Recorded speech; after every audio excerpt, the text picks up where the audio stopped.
এক ব্যক্তি জঙ্গলে যাওয়ার পর একটা ছোট বাঘ দেখেছে, সেই বাঘের আশেপাশে কোনো মা বাঘ নাই। তখন ছোট বাঘটার প্রতি ভালোবাসা দেখিয়ে তাকে নিয়ে আসছে। নিয়ে আসার পরে তার পেটে তো ক্ষুধা, কী করবে? বকরির দুধ খাওয়ার জন্য তাকে দিয়েছে। যখন সে দেখেছে বকরির দুধ থেকে সে দুধ পাচ্ছে, তখন আর সে চিন্তা করে এটা কি বাঘের দুধ নাকি ছাগলের দুধ।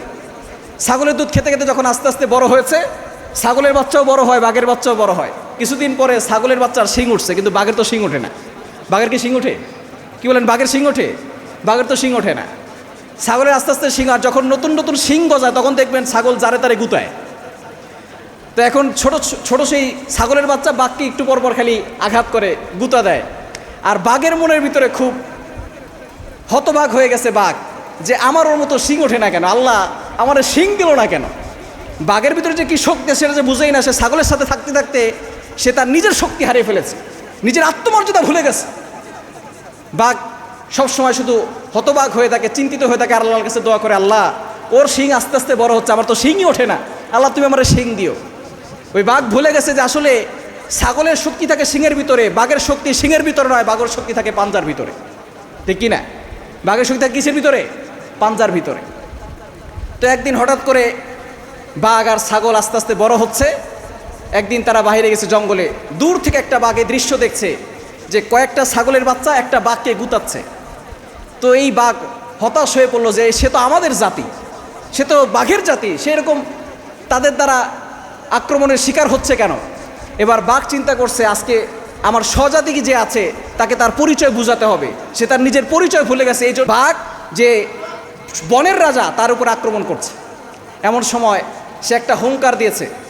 বড় বাঘটা হুঙ্কার দেওয়ার পরে ছাগলগুলো সব দৌড়ে পালাচ্ছে, তার সাথে সাথে বাঘটাও পালাচ্ছে। যখন বাঘ পালাচ্ছে, এবার বাঘ মনে করছে যে আজকে ছাগল শিকার করবো না, আজকে এই বাঘটাকেই ধরবো, যে তুমি কেন ভয় পাচ্ছ। বাঘকে ধরছে, ধরার পরে বলতেছে, তুমি দৌড় দিলে কেন? বলে সবাই দৌড় দিছে, আমিও দৌড় দিছি। বলে তুমি দৌড় দিলে কেন? বলে আমি ভয়ে দৌড় দিয়েছি, আপনার যে গর্জন, এই গর্জন শুনে আমি দৌড় দিয়েছি। বলে আচ্ছা ঠিক আছে, তাহলে তোমার মন এত খারাপ কেন? বলে আমার মন খারাপ এই জন্য, তার শিং আছে আমার শিং নেই, এই জন্য তারা গুতায়, আমি গুতাইতে পারি না। তো সে বলতেছে, দেখো তোমার শিং উঠবে না, তোমার শক্তি আল্লাহ তাআলা অন্য জায়গায় দিয়েছে, তুমি তোমার নিজের পরিচয় ভুলে গেছো, তুমি চলো আমার সাথে। সামনে যাওয়ার পরে একটা পুকুর দেখছে, পুকুরে বাঘকে বলছে তুমি পুকুর থেকে পানি খাও। যখনই পানি খেতে গেছে তখনই দেখে যে একটা বাঘের চেহারা সেখানে দেখা যায়। প্রথমে তো ভয় পেয়েছে, ভয় পাওয়ার পরে আবারও যখন পানি খেতে গেছে এখন দেখে যে না, আসলে অন্য কোনো বাঘ নেই, এটা তার নিজের চেহারা। নিজের চেহারা যখন সে বুঝতে পারছে, আসার পরে বলতেছে, বড় বাঘটাকে বলতেছে যে আমি তো আমাকে চিনতে পারছি, আমাকে আসলে ওই ছাগলের মতো দেখা যায় না, আমাকে আপনার মতো দেখা যায়। কার মতো দেখা যায়? আপনার মতো দেখা যায়।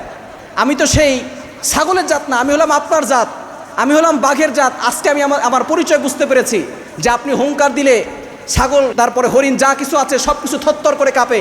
আমিও যদি হুঙ্কার দিই তাহলে সব কিছু কাঁপবে। ঠিক তদ্রুপভাবে আমরা মুসলমানরা ছিলাম বীরের জাত, আমরা ছিলাম সিংহের জাত। আমাদের ইতিহাস ঘেটে দেখুন, একজন সাহাবী ৬০,০০০ সাথে লড়াই করে বিজয় লাভ করেছে। একজন উমর ইবনুল খাত্তাব একা অর্ধ পৃথিবী শাসন করেছে। সেই আমরা বীরের জাতি যদি সামনে অগ্রসর হই, কাফের আর মুশরিকরা পালানোর জায়গা খুঁজে পাবে না, ঠিক কিনা বলেন? এজন্য ছাগলের মতো নয়, আমরা বাঘের মতো বাঁচতে চাই, আমরা রক্ত দিব। কারণ আমরা যদি জীবন দেই, আমরা মরলেও শহীদ হব, এবং শহীদ হলে আল্লাহ তাআলা আমাদেরকে জান্নাতের ব্যবস্থা করে, বলেন সুবহানাল্লাহ।